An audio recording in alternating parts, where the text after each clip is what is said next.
আমার বয়স্ক স্বামীর ২১ বছরের তরুণ যুবক ছেলে প্রত্যেক দিন রাত হতেই যখন দেখত যে আমার বয়স্ক স্বামী গভীর ঘুমে আছে, তখন আমার ছেলে মানে আমার বয়স্ক স্বামীর নিজের ছেলে লুকিয়ে আমার ঘরের ভিতরে এসে আস্তে করে আমার পাশে বসে তারপর ধীরে ধীরে আমার বিছানায় শুয়ে পড়ল।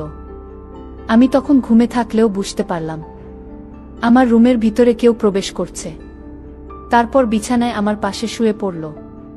শোয়ার সাথে সাথে আমার চোখের ঘুম চলে গেল। আমি ভাবলাম এত গভীর রাতে আমার স্বামীর ছেলে অর্থাৎ আমার সৎ ছেলে আমার পাশে কেন, আমার বিছানায় কেন আসলো?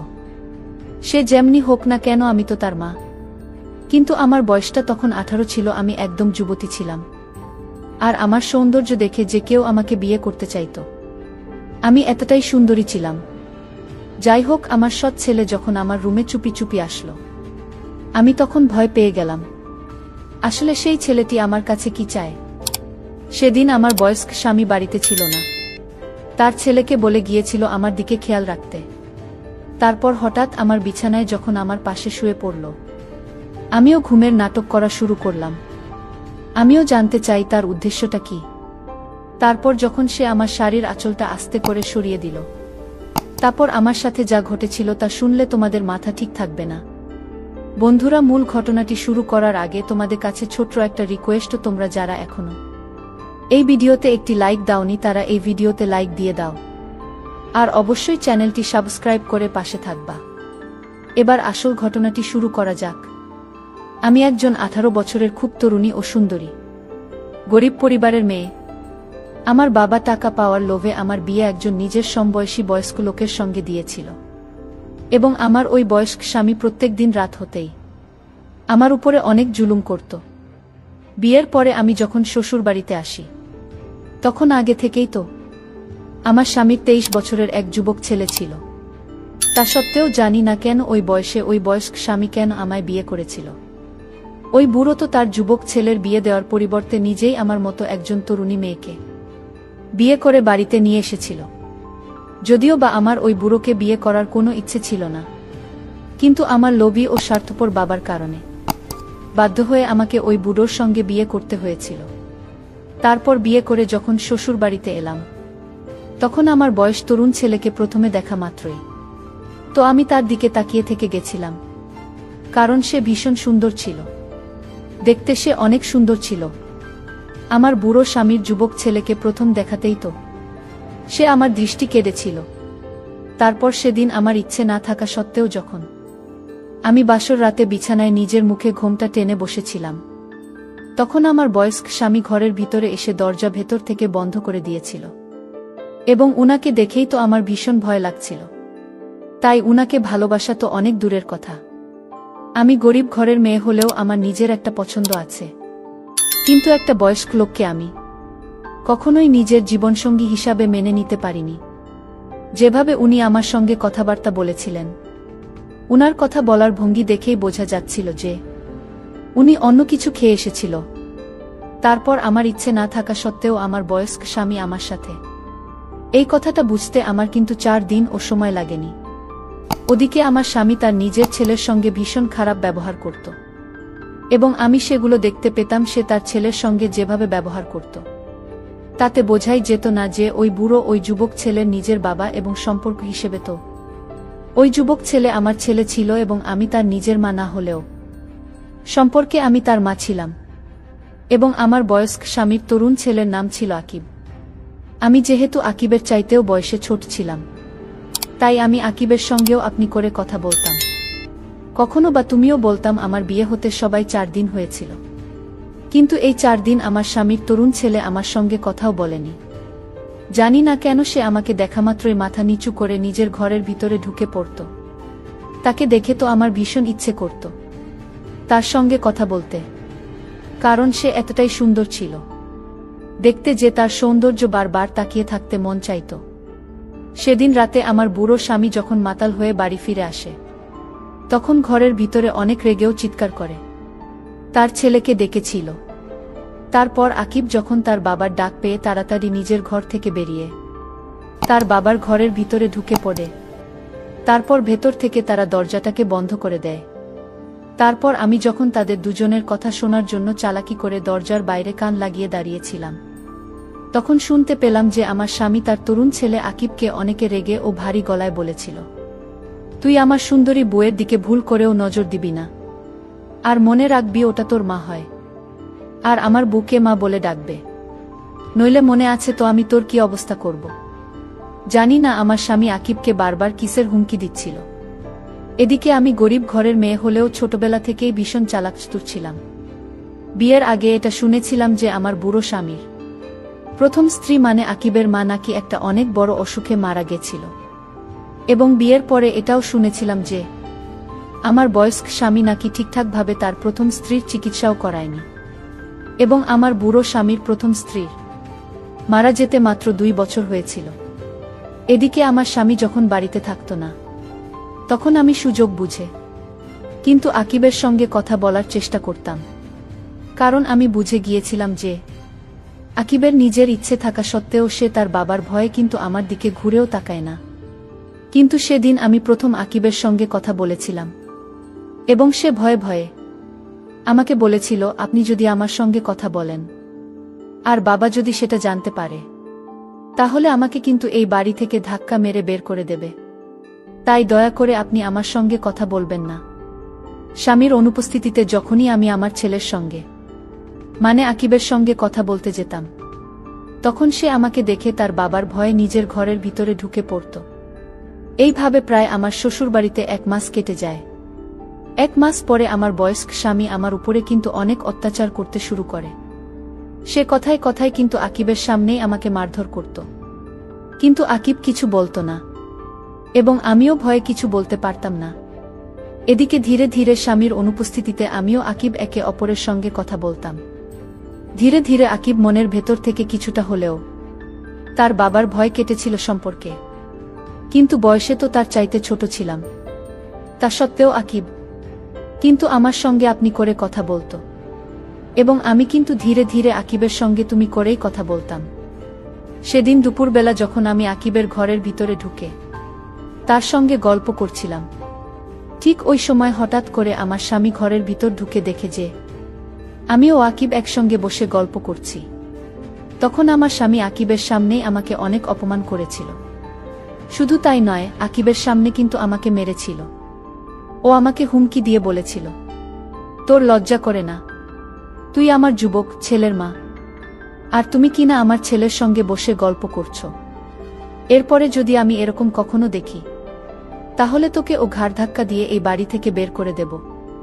তারপর আমার বয়স্ক স্বামী আমাকে মারধর করার পরে আমাকেও আকিবকে হুমকি দিয়ে নিজেই বাড়ি থেকে বেরিয়ে চলে যায়, এবং বাড়ি থেকে যাওয়ার আগে আকিবকে বলেছিল যে বেশি বাড়াবাড়ি করলে কিন্তু তোকেও বাড়ি থেকে ঘাড় ধাক্কা দিয়ে বের করে দেব।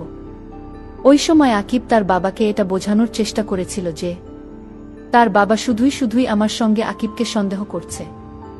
আমার স্বামী তখন আকিবকে আঙুল দেখিয়ে হুমকি দিয়ে বলেছিল, আমার সামনে বেশি কথা বলার একদম দরকার নেই, তাই আমি তোদের দুজনকে যেটা বলছি সেটাই করবি, নইলে আমার থেকে খারাপ আর কেউ হবে না। তারপর আমার স্বামী অনেক রাগ করে বাড়ি থেকে বেরিয়ে চলে গেছিল। তারপর ওই সময় আমার স্বামী যখন বাড়িতে ছিল না, ভয়ে অনেক জোরে জোরে কাঁদছিলাম, আর নিজের ভাগ্যের উপরে অনেক আফসোস করছিলাম, এটা ভেবে যে উপরওয়ালা আমার সঙ্গে কেন এরকম করছেন। আকিব তখন অনেক ভালোবেসে আমার চোখের জল মুছে দিয়েছিল। আমি তো প্রথম দিনই আকিবকে মনে মনে পছন্দ করে ফেলেছিলাম, কিন্তু সম্পর্কে সে যেহেতু আমার ছেলে ছিল, তাই আমি আকিবকে নিয়ে উল্টোপাল্টা কিছু ভাবার আগেই কিন্তু নিজেকে আটকে নিতাম, এবং নিজের মনকে এটা বলে বোঝাতাম যে তার ব্যাপারে ভেবে কোনো লাভ হবে না, কারণ সে তো সম্পর্কে আমার ছেলে হয়, আর এমনিতেও একতরফা ভালোবাসার কোনো দাম থাকে না। আমি তাকে মনে মনে পছন্দ করে কি করব?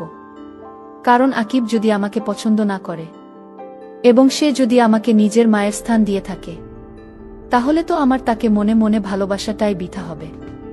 ওদিকে আমার স্বামী প্রত্যেক দিন আমার একটু কিছু ভুল ত্রুটি হলেই আমাকে অনেক অপমান করত, ও আমার উপরে অনেক অত্যাচার করত। ধীরে ধীরে এই জিনিসগুলো যখন বাড়তে থাকে, তখন আকিব কিন্তু তার বাবাকে বাধা দিতে শুরু করে, এমনকি প্রত্যেক দিন কোনো না কোনো বাহানা কিন্তু আমার স্বামী আমাকে মারধর করত। সেদিন প্রথম যখন আমার স্বামী আমার মারধর করছিল, তখন আমার হাঁটুতে অনেক ব্যথা হয়েছিল। তাই আকিব বলল, মা আমি তোমার পায়ে মালিশ করে দেয়, কারণ তুমি পায়ে অনেক ব্যথা পেয়েছ। সেদিন আমি তাকে জিজ্ঞেস করেছিলাম যে, আগে তো তুমি আমার সঙ্গে কথাও বলতে ভয় পেতে, কিন্তু এখন তো তুমি আমার সঙ্গে কথা বলো এবং আমার যত্ন নাও, তাহলে তোমার মনে কি আমার প্রতি কিছু আছে? আমার ছেলে তখন আমার কথা শুনে অনেক বেশি আশ্চর্য হয়ে আমাকে বলেছিল, আপনি এটা কি ধরনের কথা বলছেন? আপনি সম্পর্কে তো আমার মা হন, আর আমি কিভাবে আপনাকে নিয়ে অন্য কিছু ভাবতে পারি? সম্পর্কে আপনি আমার মা হন বলে আমি আপনার যত্ন করি ও খেয়াল রাখি, তাই এই ধরনের কথা ও চিন্তা ভাবনা নিজের মাথা থেকে দূর করবেন। এই কথা বলে আকিব ভয় পেয়ে আমার আর কোনো কথা না শুনে ঘর থেকে বেরিয়ে চলে গেছিল। আর ওদিকে প্রত্যেক দিন আমার স্বামী আমাকে সন্দেহ করত। সে প্রত্যেক দিন রাতে কিছু খেয়ে এসে শুধুই আমার উপরে সন্দেহ করত এবং আমাকে বলতো, তুই একটা চরিত্রহীন মেয়ে, তুই আমাকে ছেড়ে আমার ছেলের সঙ্গে, এবং এই সব উল্টোপাল্টা কথা বলে আমাকে কষ্ট দিত। স্বামীর এসব কথা সহ্য করতে না পেরে আমি যখন ভয় পেয়ে জোরে জোরে কান্নাকাটি শুরু করতাম, তখন মাঝে মধ্যেই আকিব আমাদের ঘরের দরজায় ঠকঠক করত এবং সে তার বাবাকে বাধা দিত আমাকে সেদিন মারতে দেখে। সেদিন রাত্রিবেলা আমার স্বামী যখন আমাকে অত্যাচার করছিল, তখন আকিব এসেছিল আমাকে তার বাবার অত্যাচারের হাত থেকে রক্ষা করতে। কিন্তু সেদিন আমার স্বামী আকিবকে দেখা মাত্রই অনেক জোরে জোরে হেসে ঠাট্টা করে বলেছিল, আমি সব কিছুই বুঝতে পারি যে তোরা দুজনে কি করিস। আমার কাছে এখন সব পরিষ্কার হয়ে গেছে। যদিও বা আমিও আকিব খুব ভালোভাবেই জানতাম যে আমরা দুজনে সব ছিলাম, তা সত্ত্বেও আমার স্বামী আমাদের দুজনকে খারাপ চোখে দেখত। এদিকে যত দিন যায় ততই আমার স্বামী আমাকে ও আকিবকে সন্দেহ করতে শুরু করে, এবং আমার স্বামী যতই আমাদের দুজনকে সন্দেহ করে, ততই আমিও আকিব একে অপরের ঘনিষ্ঠ হতে থাকি।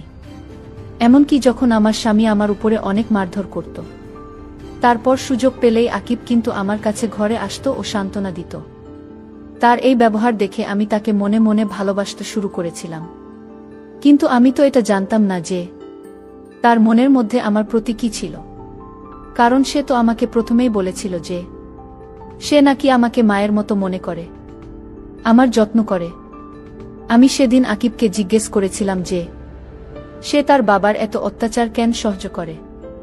সে তো একজন শিক্ষিত যুবক ছেলে ছিল, এবং সে চাইলেই তো এই বাড়ি ছেড়ে অন্য কোথাও গিয়ে নিজের কাজকর্ম করে নিজের পেট চালিয়ে নিতে পারবে, তাহলে সে কেন এখানে পড়ে থাকে, এই রকম অত্যাচারী লোকের সঙ্গে আছে?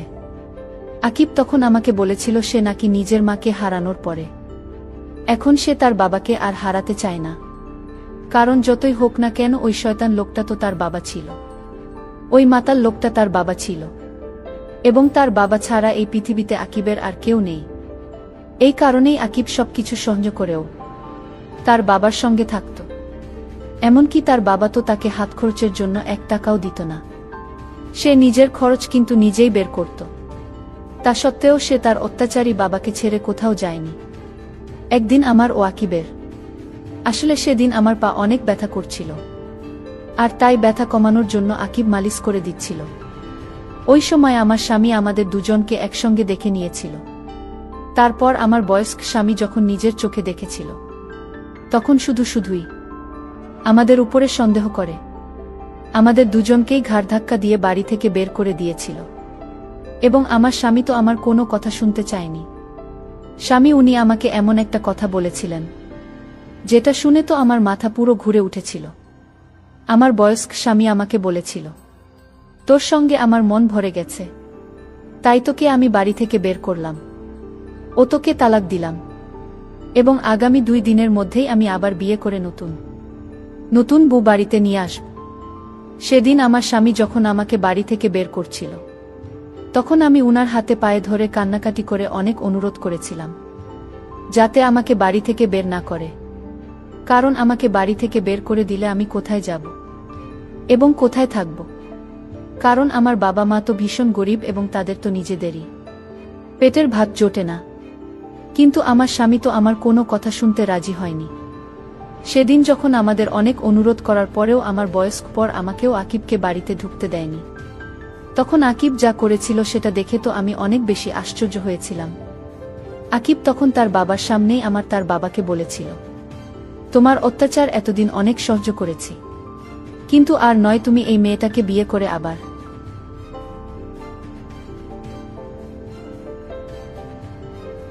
আর একটা মেয়েকে বিয়ে করতে চলেছ, কিন্তু আমি আর এইসব সহ্য করতে পারবো না। তাই তুমি কি আমাকে বাড়ি থেকে বের করবে? আমি নিজে থেকেই এই বাড়ি থেকে বেরিয়ে যাচ্ছি, আর আজ থেকে মনে করব যে আমি অনাথ। এই বলে আকিব আমাকে একটা ভাড়ার ঘরে নিয়ে গিয়েছিল, এবং ওই সময় তো আকিবের সাহস দেখে আমি এক দৃষ্টিতে শুধু তার দিকেই তাকিয়েছিলাম। তারপর সে যখন আমাকে ভাড়ার বাড়িতে নিয়ে এসেছিল, তখন আমি তাকে জিজ্ঞেস করেছিলাম, আকিব, তুমি কি আমাকে ভালোবাস? আকিব তখন অনেক ভালোবেসে আমায় বলেছিল, বাবা যখন তোমার উপরে অত্যাচার করত তখন জানি না কেন তোমার জন্য আমার ভীষণ কষ্ট হতো, এবং এই কারণে ধীরে ধীরে আমি হয়তো তোমাকে ভালোবেসে ফেলেছি, আর এই জন্যই আজ আমি সাহস করে বাবার সামনে তোমাকে এখানে নিয়ে আসতে পেরেছি। সেদিন আমি আকিবের সব কথা শোনার পরে বলেছিলাম, তাহলে তুমি কি আমাকে বিয়ে করবে? এবং বিয়ের কথা শুনে আকিব আমাকে বিয়ে করতে রাজি হয়েছিল, এবং আমরা দুজনে কিন্তু রেজিস্ট্রি ম্যারেজ করেছিলাম।